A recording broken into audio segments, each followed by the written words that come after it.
Shakers IAS Study Circle. APPSC Group 1, 2 and 3 Foundation Course for Civil Services, IAS, IPS, IRS, IFS. Rayalaseema మొత్తానికి 2007లో తిరుపతిలో స్థాపించిన మొట్టమొదటి సంస్థ. ఏ నోటిఫికేషన్ వచ్చినా ర్యాంక్ షేకర్స్ సొంతం. గ్రూప్ 2లో స్టేట్ 3rd ర్యాంక్, గ్రూప్ 3లో స్టేట్ 5th ర్యాంక్, గ్రామ సచివాలయాల్లో 1st ర్యాంక్, అత్యధిక ఉద్యోగాలు సాధించిన ఏకైక సంస్థ Shakers study circle near NTR circle, Tirupati.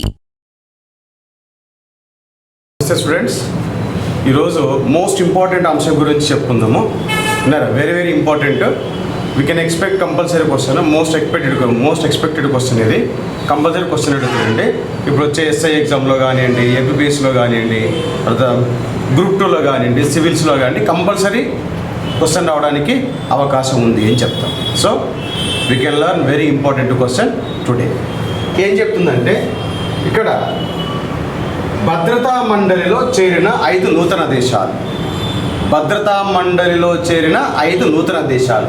ఏంటి భద్రతా మండలి అంటే, యుఎన్ఓలో ఉన్నటువంటి ఒక ఆర్గాన్ అయినటువంటి యునైటెడ్ నేషన్స్ సెక్యూరిటీ కౌన్సిల్, ఐక్యరాజ్య సమితిలో ఉన్నటువంటి భద్రతా మండలి, యునైటెడ్ నేషన్స్ సెక్యూరిటీ కౌన్సిల్లో 5 నూతన దేశాలు ఇటీవల ఎంపిక కావడం జరిగింది. వాటి గురించి చూద్దాం. అయితే ఈ 5 దేశాలు ఏవేవో తెలుసుకునే ముందు ఒకసారి యుఎన్ఓ గురించి బ్రీఫ్గా, ఆల్రెడీ ఒక వీడియో ఉంది యుఎన్ఓ గురించి, కంప్లీట్ ఈ వీడియో ఉంది. యుఎన్ఓ గురించి బ్రీఫ్గా ఏంటో తెలుసుకుందాం, ఎందుకంటే కొత్తగా చూసే వాళ్ళకు కూడా అది ఉపయోగపడుతుంది. ఓకే, చూద్దాం. ఇక్కడ యుఎన్ఓ, గతంలో యుఎన్ఓకు ఇప్పుడు ఎవరిని పిలుస్తాము? యునైటెడ్ నేషన్స్ ఆఫ్ ఆర్గనైజేషన్ అని పిలుస్తాము. ఎవరిని పిలుస్తాము? యునైటెడ్ నేషన్స్ ఆఫ్ ఆర్గనైజేషన్ అని పిలుస్తాము. దీనికి ఓల్డ్ నేమ్ ఏంటంటే ద లీగ్ ఆఫ్ నేషన్స్ అని చెప్పి, నానాజాతి సమితి అని పిలుస్తాము. ద లీగ్ ఆఫ్ నేషన్స్ అని చెప్పేసి పిలుస్తాం. Old name of the UNO అని చెప్తాం. ఇక్కడ అలా కూడా అడగొచ్చు ఎగ్జామ్లు, చెప్పలేము. ఎలాగైనా వి కాంట్ ఎస్టిమేట్, విన్నారా? మనం ఏం అంచనా వేయలేము. ఎలాగైనా జనరల్ స్టడీస్లో క్వశ్చన్ ఏ విధంగా అడగవచ్చు, విన్నారా? చూద్దాం. ఇక్కడ United Nations of Organization, it is a international organization, అంటే అంతర్జాతీయ సంస్థ. ఇది ఒక అంతర్జాతీయ సంస్థ. దీన్ని ఎప్పుడు ఎస్టాబ్లిష్ చేసినారు అంటే 1945 అక్టోబర్ 24వ తేదీన దీన్ని ఎస్టాబ్లిష్ చేసినారు. విన్నారా? అప్పటికి మొదటి ప్రపంచ యుద్ధము, రెండో ప్రపంచ యుద్ధం వచ్చినవి. యుద్ధాలను ఆపడానికి కష్టంగా ఉంది కాబట్టి ప్రపంచంలో ఉన్నటువంటి అగ్రదేశాలు అన్నీ కలిసి ఇలాంటి యుద్ధాలు ముందు తరాన రాకుండా ఉండేందుకు మనకు ఒక సంస్థను ఎస్టాబ్లిష్ చేసుకోవాలని చెప్పేసి మన యూఎన్ను ఏర్పాటు చేసుకున్నాం. ఇది బ్రీఫ్గా, దీని హిస్టరీ చాలా ఉంటుంది. ఇది బ్రీఫ్గా. ఇది తర్వాత సెకండ్ వరల్డ్ వార్ తర్వాత ఏం చేసినారంటే 51 దేశాలతో ఐక్యరాజ్య సమితి ఏర్పాటు చేసుకోవడం జరిగింది. ఎన్ని దేశాలు? 51 దేశాలతో ఐక్యరాజ్య సమితిని ఏర్పాటు చేసుకోవడం జరిగింది. అయితే ఈ ఐక్యరాజ్య సమితి ఏం చేస్తుంది? సింపుల్గా బ్రీఫ్గా మనం ఏం చెప్తుందంటే, to maintaining international peace and security, అంతర్జాతీయ శాంతిని స్థాపించేందుకు, అంతర్జాతీయ భద్రతను నిర్వహించేందుకు మొట్టమొదటి విధి అని చెప్తాం.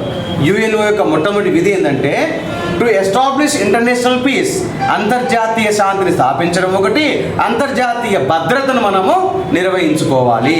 అది మొట్టమొదటి యొక్క విధి.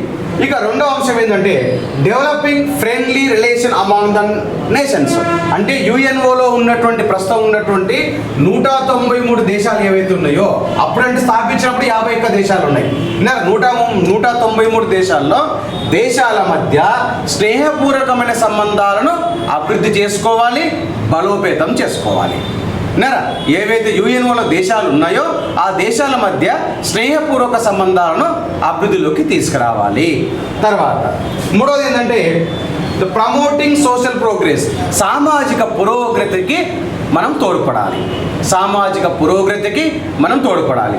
తర్వాత better living standard and human rights, మానవ హక్కులు కాపాడాలి, ప్లస్ మానవ జీవితాలు ఒక ప్రామాణికంగా జీవించగలగాలి అనే లక్ష్యాలతోటి ఈ యొక్క యుఎన్ఓ అనేది మనము ఎస్టాబ్లిష్ చేసుకున్నాము. ఓకే, తర్వాత అయితే ఈ ఆర్గనైజేషన్ ఏం చేస్తుంది అంటే, యుఎన్ఓ ఏం చేస్తుందంటే మేజర్గా దీనికి ఒక basic principle of sovereign equality of all its members. యుఎన్ఓలో ఉన్నటువంటి 193 దేశాలు ఏవైతే ఉన్నాయో అన్నింటికి స్వేచ్ఛ ఉంటుంది, అన్నిటికీ అధికారం ఉంటుంది. ఇక్కడ ఏ దేశానికి తక్కువ చూడడం కానీ అండర్ ఎస్టిమేట్ చేయడం కానీ యుఎన్ఓ చెయ్యదు. అన్ని దేశాలకు సావర్నిటీ ఉంటుంది, సార్వభౌమాధికారం ఉంటుంది, హక్కులు ఉంటాయి అని చెప్పడం ఇక్కడ విన్నారా. కాబట్టి కరెంట్లీ ప్రస్తుతం యుఎన్ఓలో ఎన్ని దేశాలు ఉన్నాయంటే 193 దేశాలు ఉన్నాయి. ఎన్ని దేశాలు ఉన్నవి? యుఎన్ఓలో 193 దేశాలు ఉన్నవి. అయితే ద మోస్ట్ ఇంపార్టెంట్, ఇది గతంలో సివిల్ సర్వీస్లో అడిగినాడు, సివిల్ సర్వీస్ ఎగ్జామినేషన్ ప్రిలిమ్స్లో అడిగినాడు. ఏంటంటే UNO preamble describe 4 areas 4 pillars of the UNO. యుఎన్ఓకు 4 స్తంభాలు ఉన్నాయని చెప్తాము, 4 ఏరియాస్లో బాగా పనిచేస్తుందని చెప్తాము. ఏదంటే అది మనం ఇందాక చెప్పుకున్నదే పీస్ అండ్ సెక్యూరిటీ, అంటే శాంతిని ఎస్టాబ్లిష్ చేయడం ఒకటి, భద్రతను మెయింటైన్ చేయడం ఒకటి. 2 మానవ హక్కులను కాపాడడం ఒకటి. తర్వాత రూల్ ఆఫ్ లా, సమన్యాయ పాలన పాటించడము. రూల్ ఆఫ్ లా, సమన్యాయ పాలన, దీని గురించి మనకు చాలా ఉంది హిస్టరీ.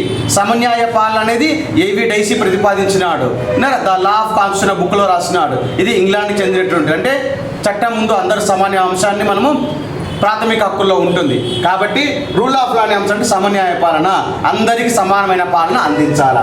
తర్వాత డెవలప్మెంట్, అభివృద్ధికి తోడ్పడాలా. అంటే 193 దేశాలు ఏవైతే ఉన్నాయో అన్ని దేశాల యొక్క అభివృద్ధికి యుఎన్ఓ తోడ్పడుతుంది. ఒక పెద్దన్న మాదిరి తన పాత్రను పోషిస్తుంది యుఎన్ఓ. ఓకే, అయితే ప్రస్తుతము యుఎన్ఓకు కరెంట్ జనరల్ సెక్రటరీ ఎవరయ్యా అంటే ఆంటోనియో గుటెరెస్. ప్రస్తుతము దీనికి ఎవరయ్యా అంటే ఆంటోనియో గుటెరెస్ అని చెప్పేసి ప్రస్తుతం జనరల్ సెక్రటరీగా ఉన్నారని చెప్తాం. ఇది బ్రీఫ్గా యుఎన్ఓ గురించి. ఓకే, తర్వాత ఇప్పుడు మనము భద్రతా మండలిలో 5 దేశాలు అని చెప్పుకున్నాం కదా, ఆ విషయానికి వస్తాం మనం. దానికంటే ముందు చిన్న అంశం చెప్పుకుందాం మనం. ఏంటంటే UN functions through 6 principles organs. అంటే ఐక్యరాజ్య సమితికి 6 ప్రధాన అంగాలు ఉంటాయి. ఐక్యరాజ్య సమితిలో ప్రధానంగా 6 ప్రధాన వ్యవస్థలు ఉంటాయి. వాటి ద్వారా యుఎన్ఓ ఫంక్షనింగ్ చేస్తుంది. ఆ 6 ఏవై అంటే, ఒకటి సాధారణ అసెంబ్లీ అంటే జనరల్ అసెంబ్లీ, భద్రతా మండలి, తర్వాత secretariat, economic and social council and trustee council and international court of justice. ఇది హేగ్లో ఉంది. విన్నారా? ఈ 6 అంశాలు, ఈ 6 ఆర్గాన్స్ ద్వారా యుఎన్ఓ తన ఫంక్షన్స్ నిర్వహిస్తుంది. ఇది గుర్తుంచుకోవాలి. ఇది ప్రీవియస్ క్వశ్చన్ ఉడక డైరెక్ట్ క్వశ్చన్ అడిగినాడు. యుఎన్ఓలో 6 ప్రధాన భాగాలు ఉంటాయి. వాటిలో ఏవి అంటే, ఒకటి general assembly, general assembly, 2 security council, 3 secretariat, 4 economic and social council and trusteeship council and international court of justice. ఇవి యుఎన్ఓలో ఉన్నటువంటి ప్రధానమైనటువంటి 6 అంగాలు లేదా వ్యవస్థలో భాగాలు అని చెప్పొచ్చు. ఓకే, ఇప్పుడు మనం ఏం చేస్తాం, మన టాపిక్ ఏంటంటే సెక్యూరిటీ కౌన్సిల్ అని చెప్తాం. దీంట్లో యునైటెడ్ నేషన్స్ సెక్యూరిటీ కౌన్సిల్లో 5 సభ్య దేశాలు చేరినవి అని పేర్కొంటాం. 5 సభ్య దేశాలు చేరినవి అని చెప్పేసి పేర్కొంటాం. చూద్దాం, ఇది మనకి ఇప్పుడు కరెంట్ టాపిక్. ఏం చెప్తుంది ఇక్కడ అంటే, ఈ యొక్క యునైటెడ్ నేషన్ సెక్యూరిటీ కౌన్సిల్ ఏం చేస్తుంది అని అంటే, ప్రధానంగా cooperation, coordination among the members of the state. విన్నారా? యుఎన్ఓలో ఉన్నటువంటి సభ్య దేశాల మధ్య సహకారాన్ని పెంపొందించేందుకు తోడ్పడుతుంది. అదొకటి. తర్వాత కాన్ఫ్లిక్ట్స్ ప్రివెన్షన్, ఆయా దేశాల మధ్య ఉన్నటువంటి ఏవైతే సమస్యలు ఉన్నాయో, వివాదాలు ఉన్నాయో వాటిని నివారిస్తుంది. 3 శాంక్షన్స్ అంటే నియంత్రణను విధిస్తుంది. 4 సపోర్ట్ ఫర్ రీకన్స్ట్రక్షన్, వీలైతే మళ్ళీ పునర్నిర్మాణానికి తోడ్పడుతుంది. ప్లస్ సర్వేలెన్స్ అంటే ముందు మనుగడ కొనసాగించింది. ఇది యుఎన్ఓకి సంబంధించినట్టు యుఎన్ఓలో ఉన్నటువంటి భద్రతా మండలి యొక్క ప్రధానమైనటువంటి రోల్ అని చెప్తాము. ఏం చెప్తుంది? వెపన్ మాస్ డిస్ట్రక్షన్, ఆయుధాలు కలిగి ఉండరాదు. నెక్స్ట్ టెర్రరిజం, తీవ్రవాదాన్ని పూర్తిగా నిర్మూలించాలి. ఎలక్షన్స్, ఏ దేశంలో ఎన్నికలు నిర్వహించడం సజావుగా జరగాలి. ఇలాంటివన్నీ యునైటెడ్ నేషన్స్లో ఉన్నటువంటి భద్రతా మండలి యొక్క ఫంక్షన్స్ అని చెప్పేసి పేర్కొంటాం బ్రీఫ్గా ఇక్కడ. ఓకే, తర్వాత ఇప్పుడు మనం చూద్దాం.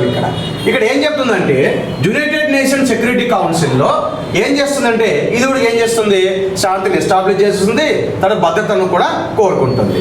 అయితే యుఎన్ఓలో మనకి ఎన్ని దేశాలు, యుఎన్ఓలో ఉన్నటువంటి యునైటెడ్ నేషన్ సెక్యూరిటీ కౌన్సిల్లో 15 సభ్య దేశాలు ఉంటాయి. దేంట్లో యునైటెడ్ నేషన్ సెక్యూరిటీ కౌన్సిల్లో 15 సభ్య దేశాలు ఉంటాయి. దాంట్లో 15 మొత్తం సభ్య దేశాలు ఉంటే దాంట్లో 5 దేశాలు అనేవి శాశ్వత సభ్య దేశాలు, 5 అనేవి పర్మనెంట్ మెంబర్స్ అని ఉంటాయి. ఆ పర్మనెంట్ మెంబర్స్ ఏవయ్యి అంటే 1 America, 2 UK, France, Russia, China. ఈ 5 ఏంటయ్యి అంటే యునైటెడ్ నేషన్ సెక్యూరిటీ కౌన్సిల్లో ఉన్నటువంటి భద్రతా మండలిలో ఉన్నటువంటి పర్మనెంట్ మెంబర్స్ అని చెప్తాం. ఏవేవి? America, UK, France, Russia, China. ఇవే పర్మనెంట్ అని చెప్తాము. అయితే ఈ పర్మనెంట్గా ఉన్నటువంటి దేశాలు ఏవైతే ఉన్నాయో వాటికి వీటో పవర్ ఉంటుంది. ఆ దేశాలకు ఏముంటుంది? వీటో పవర్ ఉంటుంది. ఏంటి వీటో పవర్ అంటే? వీటో అధికారం అంటే ఏంటి అంటే ఏదైనా కానీ అధికారికంగా చర్య ఏదైనా చేసినట్టయితే దానికి ప్రత్యక్షంగా నో చెప్పే అధికారము ఈ దేశాలకు ఉంటుంది అని అర్థం. ప్రత్యక్షంగా నో చెప్పే అధికారము ఈ 5 దేశాలకు, ఈ 5 శాశ్వత సభ్య దేశాలకు ఉంటుంది అని చెప్పడమే వీటో పవర్ అని చెప్పి పెట్టుకుంటాం. మిగతా ఏ దేశాలకు ఇలాంటి అధికారం ఉండదు. ఇది పర్మనెంట్ మెంబర్స్ 5 దేశాలు ఇక్కడ సెక్యూరిటీ కౌన్సిల్లో ఉన్నాయి. మనకు మొత్తం 15 దేశాలు, 5 దేశాలు మనకు శాశ్వత సభ్య దేశాలు, వీటికి వీటో పవర్ ఉంటుంది. ఇది మోస్ట్ ఇంపార్టెంట్. ఎగ్జామ్ అడిగినాడు, ఈ క్రింది ఏ దేశాలకు భద్రతా మండలిలో వీటో అధికారం ఉంటుంది అని ఆల్రెడీ ప్రీవియస్ క్వశ్చన్ అడిగినాడు. కాస్త జాగ్రత్తగా ఉండాలి. తర్వాత వచ్చేసి ఒకసారి చూద్దాం ఇక్కడ అసలు విషయానికి వద్దాం మనం ఇక్కడ. అయితే మొత్తం 15 దేశాలు అని చెప్పుకున్నాం కదా, దాంట్లో 5 వచ్చేసి పర్మనెంట్ అని చెప్పుకున్నాము. మిగతా 10 ఏంటయ్యా అంటే మిగతా 10 దేశాలు ఏం చెప్తామంటే నాన్ పర్మనెంట్ మెంబర్స్, అంటే శాశ్వత సభ్యత్వం లేనటువంటి దేశాలు. వీటికి ఏముంటుందంటే వాళ్ళు జనరల్ అసెంబ్లీ ద్వారా ఎన్నుకోబడతారు, సాధారణ అసెంబ్లీ ద్వారా వాళ్ళు ఎంపిక కాబడతారు. వాళ్ళ కాల పరిమితి ఎంత అంటే ఎవ్రీ 2 ఇయర్స్కి ఒకసారి వాళ్ళ టర్మ్ మారుతుంది. మిగిలిన 10 నాన్ పర్మనెంట్ మెంబర్స్ దేశాలు ఏవైతే ఉంటాయో వాళ్ళ కాల పరిమితి ప్రతి 2 సంవత్సరాలకు ఒకసారి మారుతూ ఉంటుంది అని చెప్తాం. అలాగా మొత్తం 10 దేశాలు ఏవే ఉన్నాయి చూడండి ఒకసారి. Albania, Brazil, Gabon, Gaana, UAE, India and Ireland, Kenya, Mexico, Norway. ఇవన్నీ 10 దేశాలు ఉన్నాయి. అయితే మరి ఎందుకు ఇప్పుడు కొత్త దేశాలుగా చేరినవి? ఏ దేశాలు చేరినవి, ఎందుకు చేరినాయి అంటే ఈ 10 దేశాలలో ఈ Albania, Brazil, Gabon, Ghana and యుఏకు term is 2022 January to 2023 December. అంటే ఈ మొదటి 5 దేశాలు ఏవైతే ఉన్నాయో వాళ్ళ కాల పరిమితి ఎప్పుడు 2022 జనవరి నుంచి 2023 డిసెంబర్ వరకు ముగుస్తుంది. అంటే వీళ్ళ కాల పరిమితి ఈ సంవత్సరం డిసెంబర్ వరకు ఉంటుంది. మరి ఎవరిది అయిపోయింది 5 దేశాలు అంటే India, Ireland, Kenya, Mexico, Norway. ఈ దేశాలకు term was 2021 January to 2022 December. కాబట్టి ఈ 5 దేశాల యొక్క కాల పరిమితి టర్మ్ అనేది ముగిసింది. ఈ సందర్భాన కొత్తగా దేశాలను ఎంపిక చేసుకోవాల్సిన ఆవశ్యకత ఏర్పడ్డది. బాగా గుర్తుంచుకోవాలి. ఎందుకు వచ్చింది సార్ అంటే వీటికి 10 దేశాలు ఏవైతే నాన్ పర్మనెంట్ మెంబర్స్ ఉన్నాయో వాళ్ళ కాల పరిమితి ఎంత అంటే 2 సంవత్సరాలు ఉంటుంది. ఆ 2 సంవత్సరాలు అయిపోయిన వెంబడే మళ్ళీ 5 దేశాలు కొత్తగా ఎంపిక చేసుకోవడము ఎలక్షన్స్ ద్వారా ఎంపిక చేస్తారు. ఎవరు ఎంచుకుంటారు? అక్కడ సాధారణ అసెంబ్లీ ద్వారా ఎన్నుకుంటారు. ఏ విధంగా? ప్రాంతీయత ఆధారంగా, రీజనల్ బేసిస్ ఆధారంగా ఎన్నుకుంటారు. విన్నారా?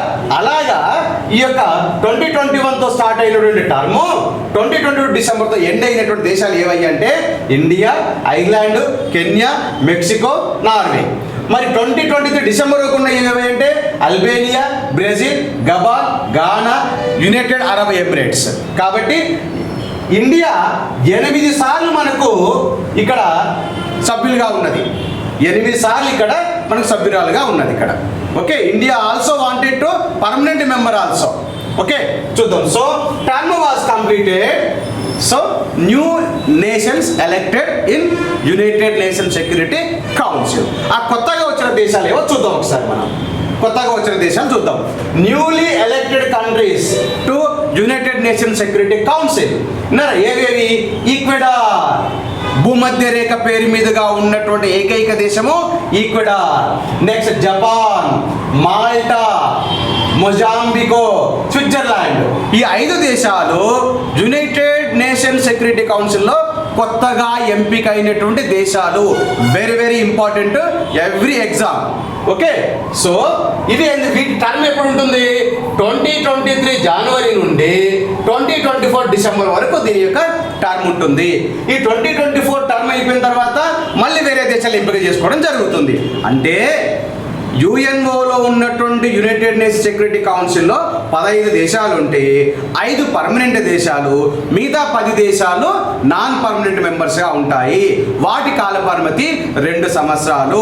2 సంవత్సరాలు దాటిన వెంబడే కొత్తగా నూతన దేశాలను జనరల్ అసెంబ్లీ ద్వారా రీజనల్ బేసిస్ ఆధారంగా ఎన్నుకోవడం జరుగుతుంది. ఇది బాగా గుర్తుంచుకోండి. విన్నారా? ఇవి 5 దేశాలు కొత్తగా. ఏవేవి? ఈక్వెడారు, జపాను, మాల్టా, మొజాంబికో, స్విట్జర్లాండ్ కొత్తగా. వీటి కాల పరిమితి ఎప్పుడు స్టార్ట్ అవుతుంది? ఈ సంవత్సరం 2023 జనవరి స్టార్ట్ అయ్యేసి 2024 డిసెంబర్తో ఎండ్ అవుతుంది. ఓకే, అయితే ఇక్కడ ఏం జరిగినాడంటే ఇక్కడ ఇంకో అంశం ఏంటంటే నోట్ అంటే ఎక్స్ట్రా మనం చూసుకుంటే గ్రూప్ ఆఫ్ 4 విన్నారా? Group of 4. ఇది గ్రూప్ ఆఫ్ 4లో జపాన్ ఉంది. ఏంటి గ్రూప్ ఆఫ్ 4 అంటే G4 అని చెప్తాము. బ్రెజిల్ దేశము, జర్మనీ దేశము, ఇండియా, జపాన్. ఈ 4 దేశాలు G4గా పిలుస్తాం. ఎందుకు ఈ G4 ఏర్పడ్డది అంటే చూడండి, ఇది ఎప్పుడు ఏర్పడ్డది? It was created in 2004. ఈ G4 అనేది 2004 సంవత్సరంలో క్రియేట్ చేయబడ్డది, స్థాపించబడ్డది. ఎందుకయ్యా అంటే ప్రమోటింగ్ సెక్యూరిటీ కౌన్సిల్ రిఫార్మ్, భద్రతా మండలిలో సంస్కరణలను తీసుకొచ్చేందుకు, భద్రతా మండలిలో రిఫార్మ్ తీసుకొచ్చేందుకు ఇది ఏర్పడ్డది. ఏం చెప్తుంది మరి G4 అంటే the G4 calls for enlargement of both permanent and non-permanent members. అయ్యా, శాశ్వత సభ్య దేశాలను నాన్ పర్మనెంట్ సభ్య దేశాలను మీరు ఇంకాస్త పెంచండి అని G4 కోరుకుంటుంది. అని G4 అంటే ఏది? సభ్య దేశాల సంఖ్యను పెంచండి, నాన్ పర్మనెంట్ సభ్య దేశాలను పెంచండి అని చెప్పేసి G4 పేర్కొంటుంది. As well as supporting each other bids permanent seat in the council. ఒకదానికి ఒక దేశం ఏం చేసుకుంటున్నవి? సభ్య దేశాలుగా ఉండేందుకు సపోర్ట్ చేసుకుంటవి. ఏ దేశాలు G4లో? Brazil, Germany, India, Japan. ఇది కూడా మనం ఎక్స్పెక్ట్ చేయవలసినటువంటి క్వశ్చన్ ఏం చెప్తాను ఇక్కడ. ఓకే, అదొకటి. ఇక తర్వాత వచ్చేసి దీని మీద క్వశ్చన్ ఎలా అడుగుతాడు? ఈ ఏరియా మీద క్వశ్చన్ ఎలా అడుగుతాడంటే which of the following countries are newly join United Nation Security Council. ఈ క్రింద పేర్కొన్నటువంటి దేశాలు ఇటీవల ఐక్యరాజ్య సమితి భద్రతా మండలిలో కొత్తగా చేరిన దేశాలు ఏవి? ఇక్కడ ఏవి ఉన్నాయి ఆప్షన్స్?